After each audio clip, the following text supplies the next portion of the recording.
I'm a vestibular therapist. Kailangan diretso from the primary care doctor to the vestibular therapist.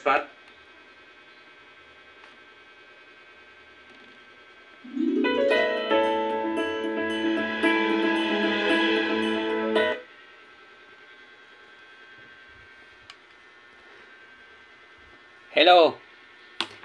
Good afternoon, June 8, 2024, Saturday. Mayroong napakagandang guest, napakagaling na guest, isang doktor. In-invite ni Dr. Willie Ong na ma-interview niya sa kanyang talk show. hindi talk show, sa kanyang channel. Panoorin natin papaano tanggalin ang pagkahilo.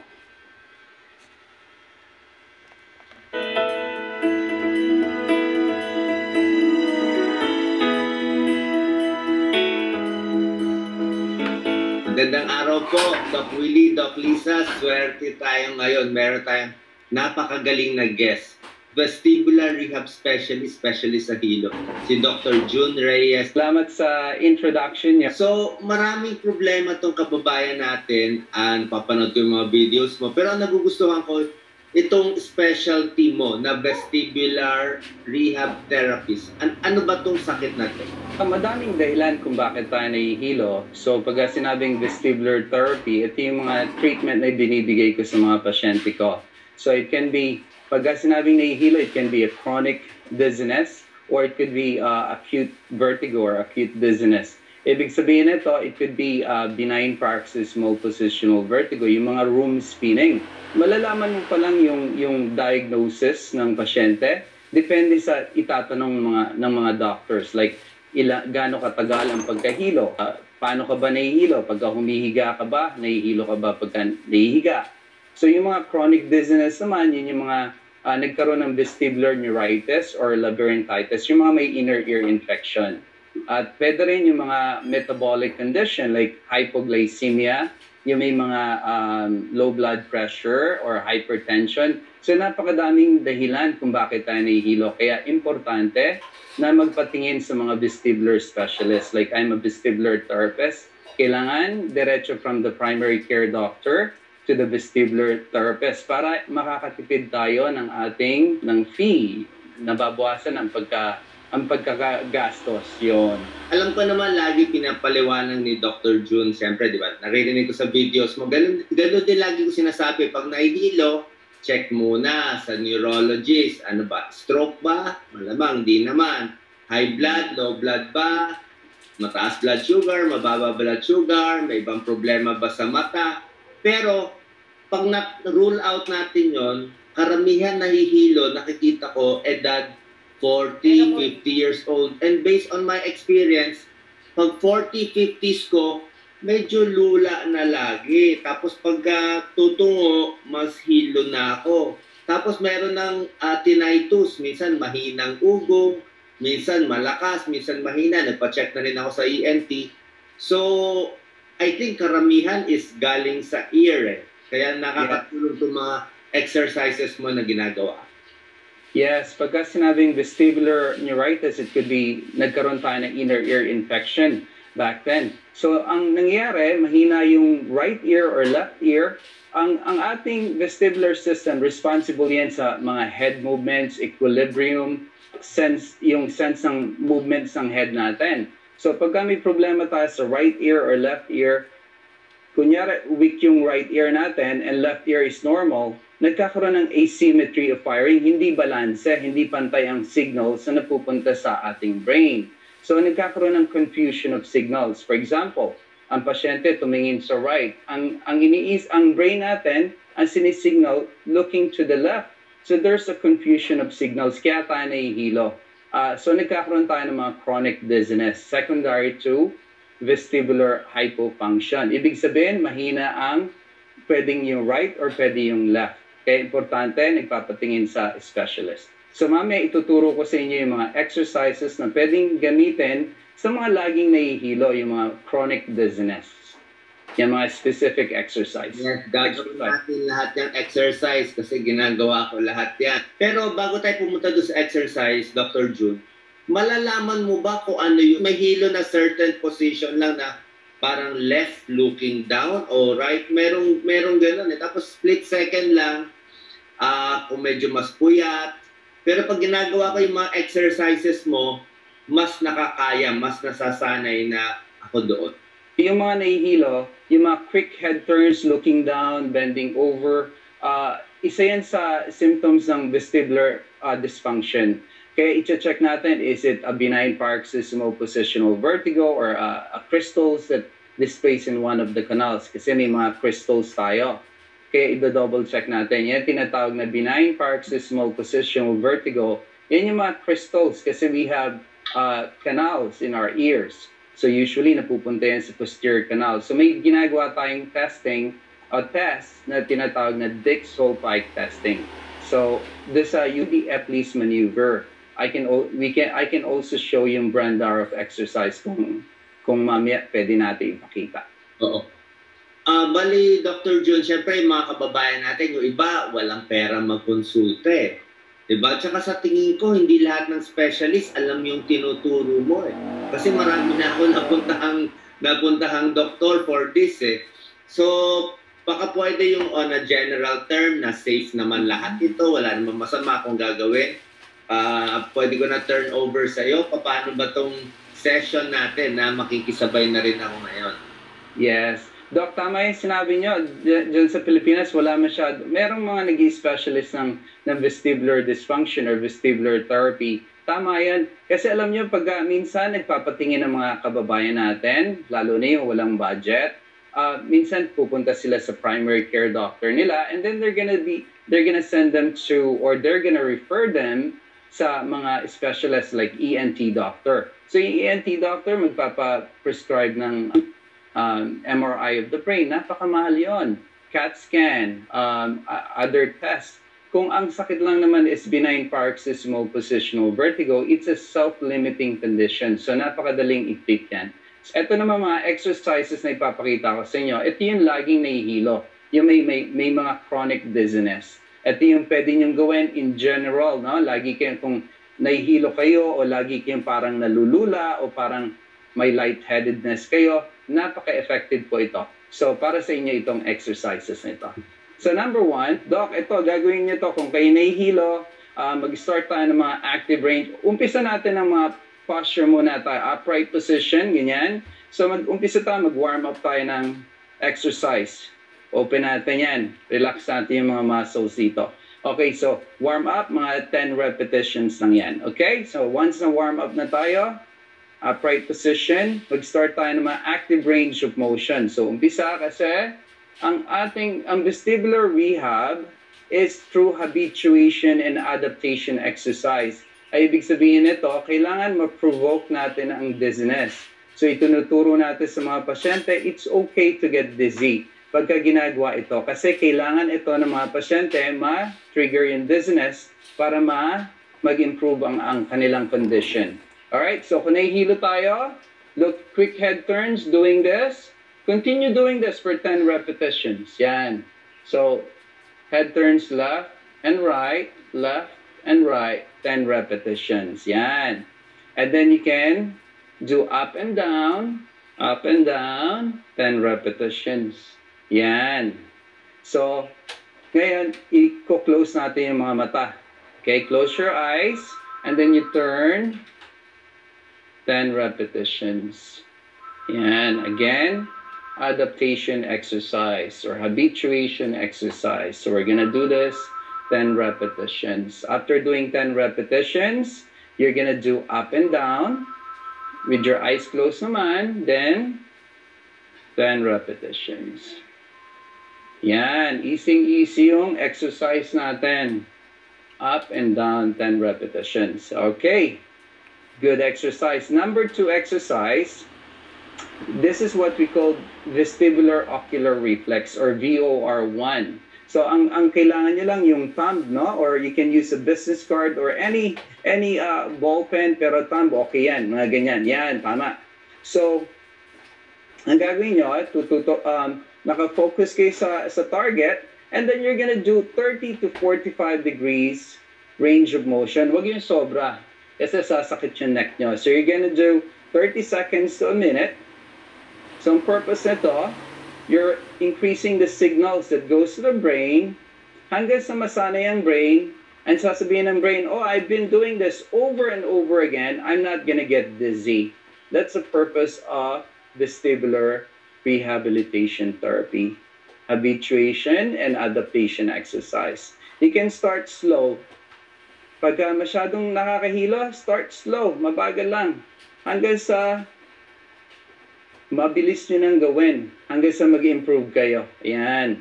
So gagawin nyo itong mga exercises na to twice a day. So nahilo na ako. So kailangan lang talaga, mahihilo talaga kayo dito sa mga exercises na ito. Okay? So tiis-tiis lang hanggang sa mag-improve. And then you can go faster. Gagawin nyo itong exercises na ito twice a day, every day. 30 seconds. So a minute. And then you can do up and down. The same thing with the active range of motion. So you're going to do up and down while looking at the target. Okay, for 30 seconds. Okay. So up and down.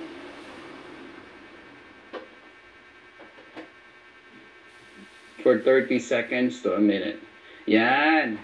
Dr. June, bago natin tapusin marami pa yung exercise mo. Alam ko, may ganyan pa may langas pa Pero ang nakita ko lang, pag ginagawa ko yung exercise mo, pag sinasabayan ko, nahihilo ko Pag nahihilo ko, natatakot na ako.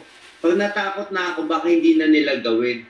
So ano ba mangyayari pag let's say, sinunod ko yung speed mo na gano'n? Sa akin, mabilis yung speed mo. Paano kung nahilo yung tao? May mangyayari ba sa kanya? Tutuloy ba yung hilo niya? Walang mangyayari kung nahihilo kayo after doing it or while doing it, at bagalan nyo lang yung head movements.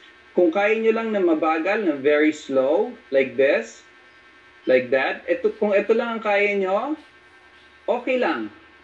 Mag-start kayo very slow. You don't want to trigger it too much kasi yun nga ma-discourage kayo na hindi gawin. So start with slow. If you can just do 10 repetitions, start with 10 repetitions. If you can just do 10 doing this, like that, super slow, okay lang yun. So again, habituation, adaptation exercise. Pagka sinabing habituation, kailangan masanay ang signals na nagpupunta sa ating inner ear and then going to the brain. Yan ang importante. Yan ang vestibular rehab. Kailangan i-encourage natin ang ating family or ating mga pasyente na gawin ito kasi importante. Kung nahihilo, bawas ng bilis or 10 repetitions. Yes, bago natin tapusin yung exercise. No? So pag ginagawa ko to, maraming mga followers natin, may nervyos yan So pag nahilo kami, in a few seconds, mawawala yung hilo. Kasi minsan ang fear ko, pag naumpisa yung hilo, baka tumuloy na sa full-blown vertigo. Yun ang fear.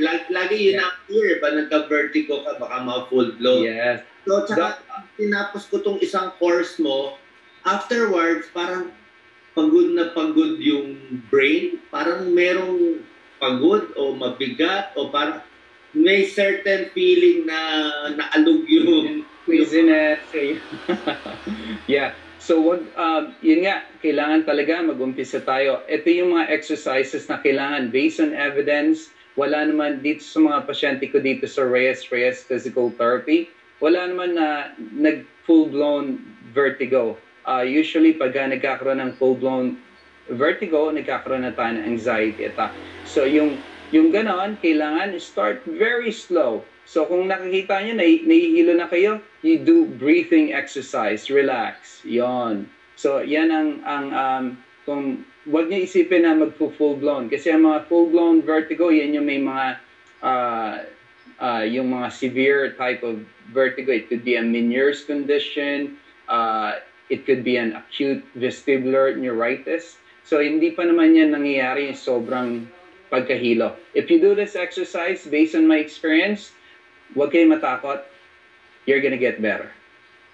At makakatipid tayo ng okay na. I-complete mo na lahat yung full course natin.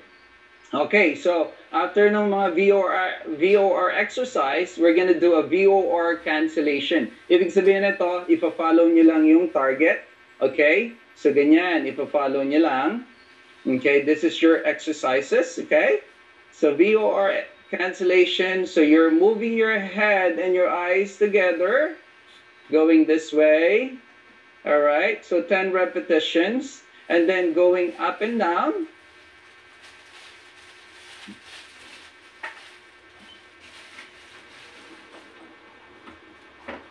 Okay. Okay, again, kung may hilo kayo dito, you can slow down, start with 10 repetitions. Hanggang sa masanay na kayo, you can increase it the following day or next week. So, yan ang gagawin. Yan yung VOR cancellation.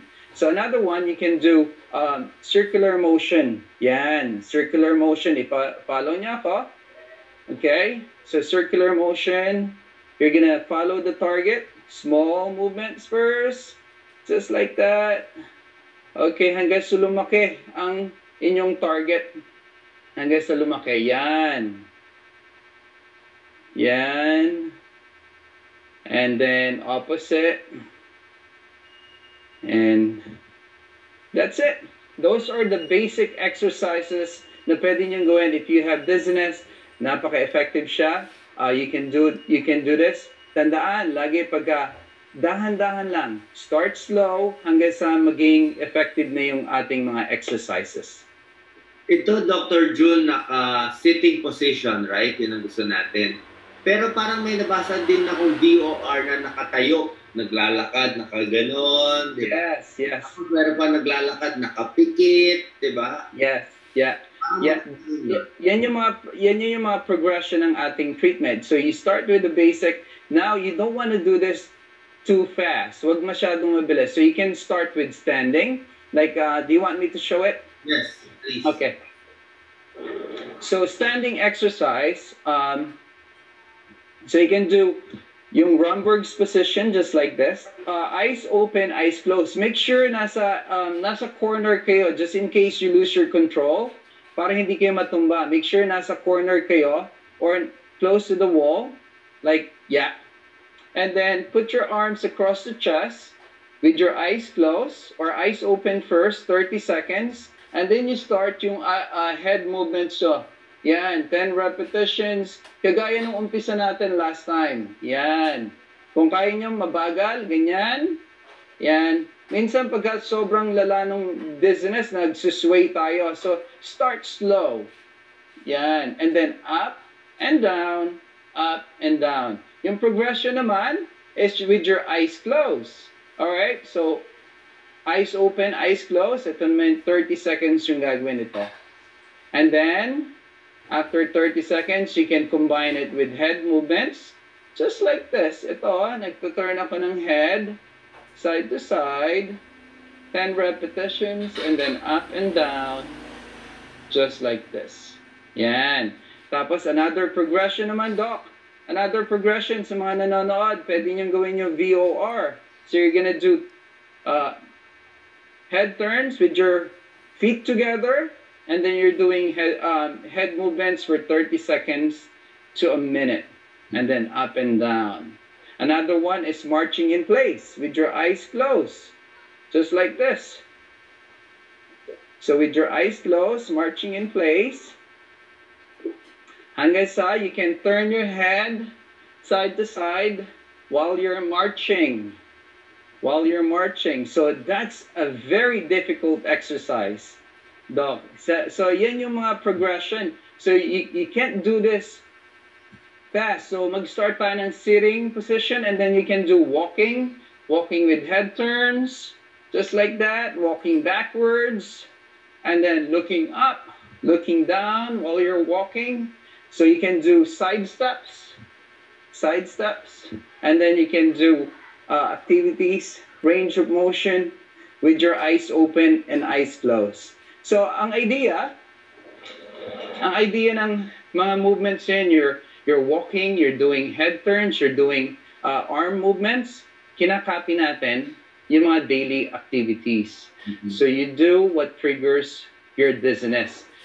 Gawin nyo lang kung ano yung nagtitrigger ng dizziness and you do it over and over again. Ang ibig sabihin yan, habituation exercise or habituation exercises. Yes, ang ganda ng tinuro ni Dr. June Reyes. Gagawin ko lahat yan, pero para sa akin, I think it will take me 1 year.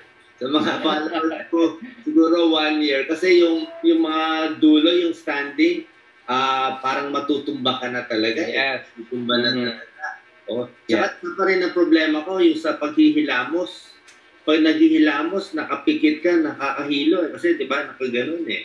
So parang alam na saan ka. May ginagawa akong technique, June. Pag naghihilamos ako, minsan nahihilo ako, tinatap ko itong forehead. Parang sinasabi ko, center yan ha, center.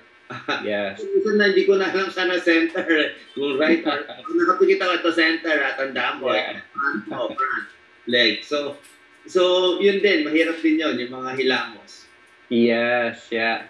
Kaya yung mga exercises na naalala nyo, Doc, I'm doing up and down. Yeah. So, paghihilamos is looking down. So, hanggang sa masanay yung brain natin, paulit-ulit, we bombard the signals ng brain hanggang sa masanay. Oh, hindi ako mahihilo kasi I've been doing this over and over again. And that's based on research. That's a randomized controlled trial. It's an evidence-based practice.